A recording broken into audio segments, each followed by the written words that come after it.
Video praktikum yang pertama yaitu tentang ciri-ciri makhluk hidup. Makhluk hidup memiliki ciri-ciri antara lain bernapas, bergerak, membutuhkan makanan, tumbuh dan berkembang biak, peka terhadap rangsang, mengeluarkan zat sisa, dan beradaptasi. Selanjutnya, gerak pada tumbuhan. Gerak pada tumbuhan yaitu ada gerak seismonasti, yaitu tumbuhan bergerak karena rangsangan berupa getaran atau sentuhan. Gerak geotropisme yaitu gerak karena adanya gravitasi bumi. Praktikum yang kedua tentang simbiosis. Simbiosis ada 3. Yang pertama, simbiosis mutualisme yaitu hubungan dua spesies makhluk hidup yang hidup bersama dan saling menguntungkan satu sama lain. Yang kedua, simbiosis komensalisme. Simbiosis komensalisme adalah dua spesies makhluk hidup di mana yang satu diuntungkan sedangkan yang lainnya tidak diuntungkan ataupun dirugikan. Simbiosis yang ketiga yaitu simbiosis parasitisme. Simbiosis parasitisme adalah hubungan dua spesies makhluk hidup yang berbeda di mana pihak yang satu mendapat untung tetapi merugikan bagi pihak lain.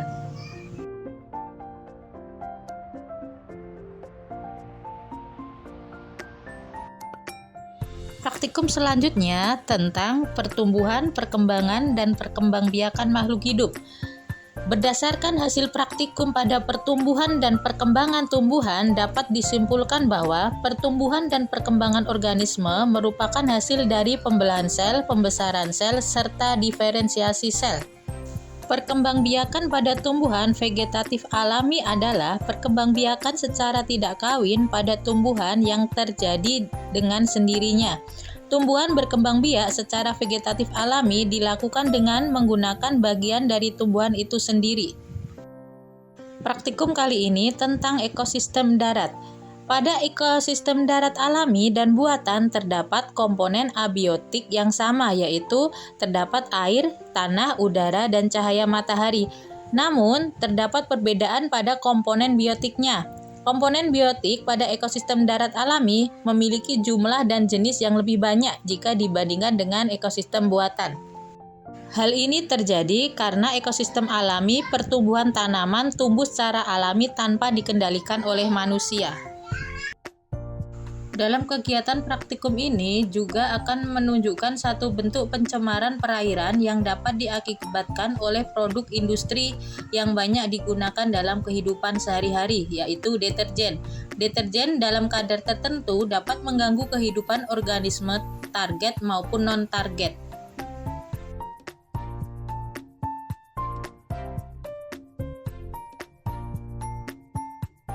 Praktikum jenis zat dalam makanan. Zat dalam makanan dapat diklasifikasikan menjadi zat makro, yaitu ada karbohidrat, protein, lemak. Dan zat mikro, ada vitamin, mineral. Dalam percobaan ini, bahan makanan yang mengandung karbohidrat ada nasi, biskuit, pisang, tepung terigu, dan kentang. Dan bahan makanan yang mengandung lemak ada kemiri, margarin, kacang tanah kering, santan, susu, dan minyak goreng.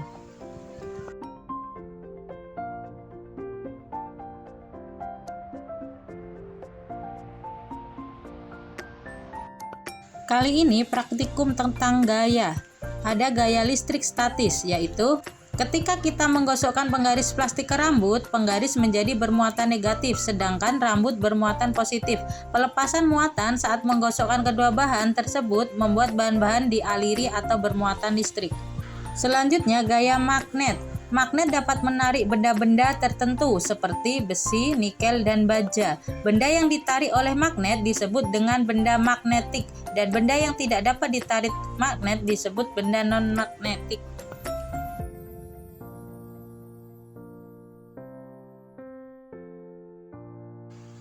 Praktikum ini tentang gerak. Gerak ada 2, yaitu gerak lurus beraturan atau GLB, yaitu gerak suatu benda yang lintasannya berupa garis lurus dengan kecepatan tetap. Yang kedua, ada gerak lurus berubah beraturan atau GLBB, yang artinya gerak yang lintasannya berupa garis lurus dan kecepatannya selalu berubah secara tetap atau beraturan, serta mempunyai percepatan tetap.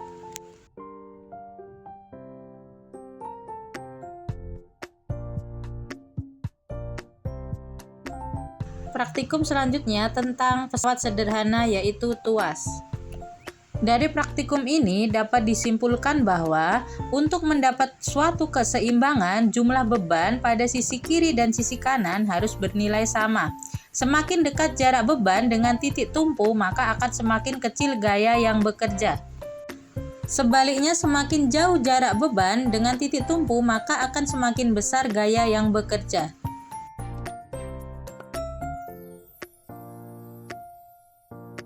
Jenis dan bentuk gelombang. Gelombang transversal adalah gelombang yang arah getarannya tegak lurus dengan arah rambatnya. Gelombang longitudinal adalah gelombang yang arah getarannya sejajar dengan arah rambatnya. Perbedaan antara gelombang transversal dan gelombang longitudinal terletak pada arah getar dengan arah rambatnya, yaitu bila transversal arah getarannya tegak lurus dengan arah rambatannya, sedangkan longitudinal arah getarannya sejajar dengan arah rambatnya.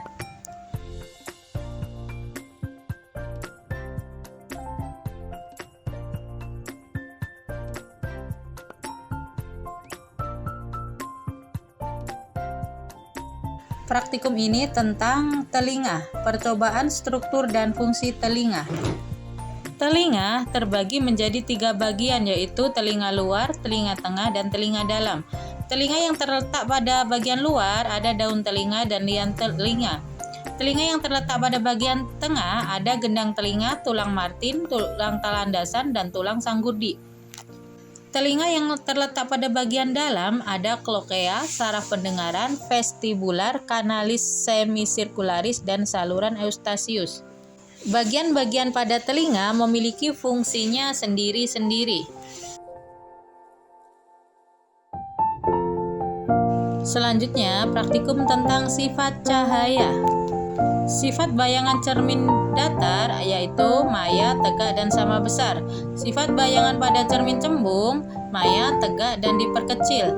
Sifat cahaya pada cermin cembung adalah menyebarkan cahaya atau divergen. Sifat bayangan pada cermin cekung adalah maya, tegak, dan diperbesar. Sifat cahaya pada cermin cekung adalah memfokuskan sinar cahaya atau konvergen.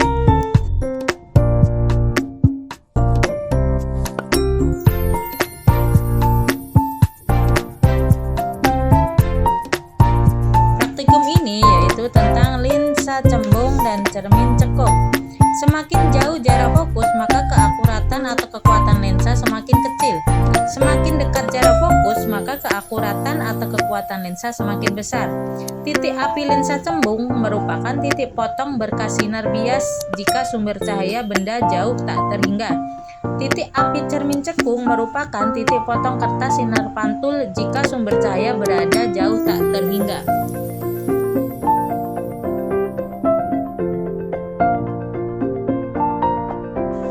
Praktikum yang terakhir yaitu tentang kelistrikan, muatan listrik. Muatan listrik adalah muatan dasar suatu benda. Setiap benda yang memiliki muatan listrik sejenis apabila didekatkan akan tolak-menolak, sedangkan benda yang memiliki muatan berlawanan apabila didekatkan akan tarik-menarik. Percobaan arus dan tegangan listrik. Berdasarkan hasil percobaan, tidak semua jenis bahan bisa menjadi konduktor dan dialiri arus listrik. Bahan yang bisa menjadi konduktor ada kawat besi, kawat tembaga, sendok, grafit, dan air garam.